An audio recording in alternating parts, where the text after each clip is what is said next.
अगर आप भी अपने प्लांट्स में बिना महंगे फर्टिलाइजर के डबल ग्रोथ और हैवी फ्लावरिंग चाहते हैं तो इस वीडियो को एंड तक जरूर देखिएगा फ्रेंड्स। आज मैं आपको एक ऐसा सीक्रेट फर्टिलाइजर बताने वाली हूँ जो कि घर के वेस्ट से ही बनता है और जो आप अपने सभी प्लांट्स में डाल सकते हो, चाहे वो आपके फ्लावरिंग हो, इंडोर हो, आउटडोर हो, कोई भी प्लांट्स हो, आप सभी में उस फर्टिलाइजर को यूज कर सकते हो। 100% ऑर्गेनिक है।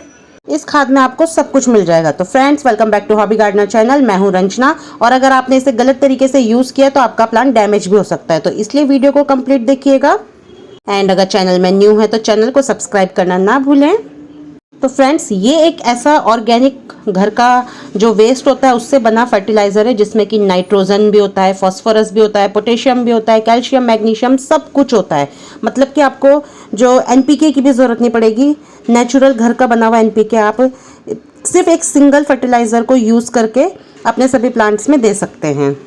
और स्लो रिलीज फर्टिलाइज़र है तो आपके प्लांट्स को नुकसान भी नहीं पहुंचाएगा और प्लांट्स की ग्रोथ ओवरऑल सब अच्छी होगी। तो चलिए जानते हैं कि ये क्या फर्टिलाइज़र है। और ये है हमारे मूंगफली के छिलके, जिन्हें कि काफ़ी लोग फेंक भी देते हैं, लेकिन ये प्लांट्स के लिए संजीवनी का काम करती है। और फ्रेंड्स, इस फर्टिलाइज़र को आप अपने प्लांट्स में कई तरह से यूज़ कर सकते हो। अलग अलग तरह से बना के ड्राई फॉर्म में यूज़ कर सकते हो, लिक्विड फॉर्म में यूज़ कर सकते हो, मल्चिंग के तौर पे यूज़ कर सकते हैं, या फिर कंपोस्टिंग में यूज़ कर सकते हैं। तो काफ़ी सारी चीज़ों में आप इसको यूज़ कर सकते हैं। तो मैं इन सब में से एक फर्टिलाइज़र आपके साथ में शेयर करूँगी कि मैं इसे कैसे अपने प्लांट्स में यूज़ करती हूँ। और एक टिप बता दूँ, अगर मूँगफली के छिलके नमक में भुने हुए हैं तो उनको आपको पानी से अच्छे से धोना है, उसके बाद धूप में सुखाना है 2 से 3 दिन तक, जब तक इनका पूरा मॉइस्चर ना चला जाए। और जब ये अच्छे से सूख जाएं तब आप इनका यूज़ करें, लिक्विड बनाने के लिए भी या फिर आप ड्राई फॉर्म में बनाने के लिए भी। तो इस चीज़ का आपको ध्यान रखना है। नमक वाले छिलकों का यूज़ अगर कर रहे हो तो फिर आपको उनको अच्छे से वॉश करना है ताकि जो छिलकों में जो नमक है वो हट जाए। तो दोस्तों, जो छिलके होते हैं ये, इनमें काफ़ी सारा न्यूट्रिशंस होता है, जैसे कि इसमें नाइट्रोजन है जो कि लीफ ग्रोथ के लिए अच्छा होता है, इसमें फास्फोरस है, रूट्स और फ्लावरिंग के लिए बेस्ट होता है, पोटेशियम है इसमें जो कि प्लांट की स्ट्रेंथ प्लस डिजीज़ को भी दूर करता है, इसमें कैल्शियम एंड मैग्नीशियम है जो कि ओवरऑल प्लांट की हेल्थ को अच्छे से मतलब ग्रो करता है। और ये फर्टिलाइज़र रूट्स को जलाता नहीं है। सभी आपके फ्लावरिंग प्लांट्स हो, सब्जियां हो, फ्रूट्स हो, इंडोर प्लांट्स हो, सभी के लिए बेस्ट है। तो चलिए जानते हैं अब हम इसको बनाएंगे कैसे। तो मैंने ये जो छिलके थे इनको कुछ दिनों के लिए ड्राई होने के लिए रख दिया था, सूखने के लिए। और उसके बाद अब मैं इनको मिक्सी में जो है इनका हल्का सा दरदरा करके इनको पीस दूंगी। आप चाहो तो इनको हाथों से भी क्रश कर सकते हो, क्योंकि अगर ज़्यादा मोटे रहेंगे, मतलब छिलके थोड़े हार्ड से रहेंगे, मोटे रहेंगे, तो इनको डिकम्पोज होने में थोड़ा टाइम लगेगा। तो इस तरह से अगर आप पाउडर बना के यूज़ करते हो तो बहुत जल्दी ये डिकम्पोज हो जाते हैं और मिट्टी को भी लूज़ करते हैं। चाहो तो इसको स्टोर भी करके रख सकते हो। एंड समर और स्प्रिंग सीजन में तो इसका सबसे अच्छा यूज़ होता है। इस समय फरवरी मंथ में अगर आप इसे अपने प्लांट्स में देते हैं तो बहुत अच्छा आपको रिजल्ट देखने को मिलेगा। तो मैं बताती हूँ आप किन किन प्लांट्स में आप इसको दे सकते हो। आप इन्हें अपने फ्लावरिंग प्लांट्स में दे सकते हो, वेजिटेबल्स प्लांट्स में दे सकते हो, आप अपने इंडोर प्लांट्स में दे सकते हो, मनी प्लांट में हो गया, सिंगोनियम, पीस लिली, सभी में दे सकते हैं। फ्रूट प्लांट्स में लेमन हो गया, स्ट्रॉबेरी हो गया, पोमेग्रेनेट हो गया, मतलब इंक्लूडिंग जितने भी आप गार्डनिंग करते हैं, किचन गार्डनिंग, सभी में यूज़ कर सकते हैं। गुलाब में डाल सकते हैं, हिबिस्कस, पिटूनिया, जिरेनियम। तो आपको कैसे यूज़ करना है, 1 चम्मच लीजिए और सॉइल के ऊपर टॉप ड्रेसिंग करके सॉइल को थोड़ा सा अच्छे से बस सॉइल में मिक्स कर दे। बस इतना ही करना है। एक पॉट में आपको 1 चम्मच के करीब ही यूज़ करना है।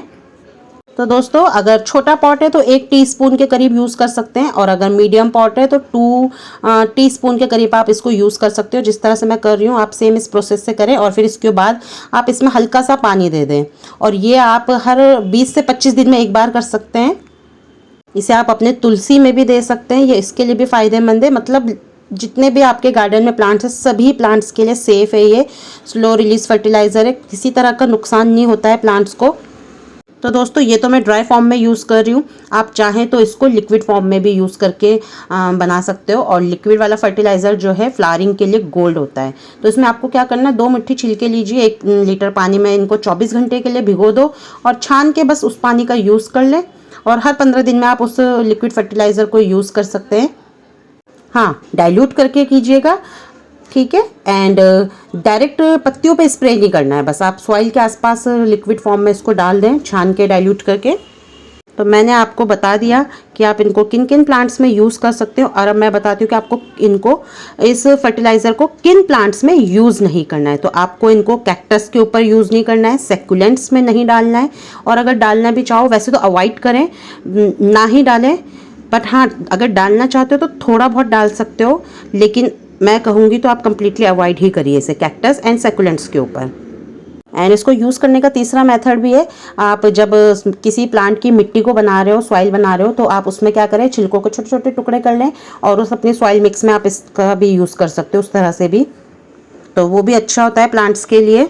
तो दोस्तों, भले ही ऑर्गेनिक फर्टिलाइज़र है ये, लेकिन हद से ज़्यादा यूज़ करना भी प्लांट्स को नुकसान दे सकता है। तो कुछ गलतियां हैं जो आपको नहीं करनी है। एक तो ज़्यादा क्वांटिटी में इसका यूज़ नहीं करना है, दूसरा गीले छिलकों को आप डायरेक्ट मिट्टी में नहीं डालना है, और डेली बेसिस पे तो देना नहीं है। एंड सकुलेंट्स में मैंने बताया आप ना ही यूज़ करें, और कर भी रहे हो तो बिल्कुल लाइट वे में यूज़ करना है, हैवी तो करना नहीं है। तो याद रखें गाइस, नेचुरल फर्टिलाइज़र भी ओवरडोज में जहर बन जाता है। तो बहुत मतलब ये नहीं है कि नेचुरल है तो मतलब हम देते जाएं, तो नहीं, ऐसा नहीं है। तो इस चीज़ का आपको ध्यान रखना है। तो रिज़ल्ट कब देगा, तो रिज़ल्ट इसका आपको 7 दिन में, आपको इसमें जो आप अपने लीफी प्लांट्स में देंगे तो लीव में शाइन आएगी, फ्रेशनेस दिखेगी। 15 से 20 दिन में इसमें न्यू ग्रोथ आनी स्टार्ट होंगी। एंड अगर फ्लावरिंग प्लांट्स में दे रहे हो तो फ्लावरिंग अच्छे से आएगी, एंड उसमें खूब सारी बड्स भी बनेंगी, जिससे मिट्टी भी जिंदा रहती। तो ओवरऑल ये कंप्लीट पैकेज है अपने सभी प्लांट्स के लिए। तो दोस्तों, ये फर्टिलाइज़र 100% फ्री एंड ऑर्गेनिक है, एंड बिगिनर्स के लिए बेस्ट है, बहुत जल्दी बन जाता है। अगर आप ड्राई फॉर्म में बना के बस इसको एयर टाइट कंटेनर में स्टोर करके रख सकते हो कई महीनों के लिए भी। एंड अगर आपने मेरे बताए हुए तरीके से, सही तरीके से इसका यूज़ किया तो इसका कोई साइड इफ़ेक्ट भी नहीं होगा। तो दोस्तों, अगर आप भी अपने प्लांट्स को ग्रीन, हेल्दी और फुल ऑफ फ्लावर्स देखना चाहते हैं तो इस फर्टिलाइज़र को एक बार अपने गार्डन में ज़रूर यूज़ करिएगा। एंड अगर आपको ये वीडियो सच में हेल्पफुल लगी हो तो लाइक ज़रूर करिएगा गाइस, एंड शेयर करें अपने प्लांट लवर दोस्तों के साथ में। ऐसे ही और भी ऑर्गेनिक गार्डनिंग टिप्स के लिए चैनल को सब्सक्राइब करना ना भूलें। मिलते हैं नेक्स्ट गार्डनिंग व्लॉग में। Till then keep smiling, keep gardening.